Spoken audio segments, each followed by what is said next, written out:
ప్రసూతి వైద్యం కోసం ఏలూరు ప్రభుత్వాసుపత్రికి వచ్చిన మహిళల పట్ల వైద్యులు నిర్లక్ష్యంగా వ్యవహరిస్తున్నారని బాధితులు ఆరోపించారు. ప్రసవం తర్వాత కుట్లు సరిగ్గా వేయకపోవడం వల్ల ఇన్ఫెక్షన్ సోకి తీవ్ర అనారోగ్యానికి గురైనట్లు వెల్లడించారు. ఏలూరు జిల్లా లింగపాలెం మండలం అయ్యప్పరాజు గూడానికి చెందిన దాసరి మరియు రాణి ప్రసవం నిమిత్తం ఏలూరు ప్రభుత్వాసుపత్రిలో నెల రోజుల క్రితం చేరారు. ఆపరేషన్ చేసి ప్రసవం చేసిన వైద్యులు కుట్లు సరిగ్గా వేయకుండా వదిలేశారని బాధిత మహిళ ఆరోపించారు. ఇన్ఫెక్షన్ సోకడంతో ఎవరికీ తెలియకుండా ప్రత్యేక వార్డులో ఉంచి వైద్యం అందిస్తున్నారని బాధిత మహిళ తెలిపారు.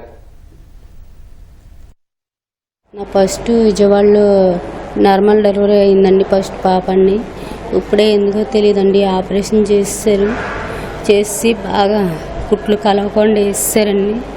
నేను వచ్చి 24 రోజులు అవుతుందండి. నన్ను అసలు పట్టించుకునే వాళ్ళు లేరండి.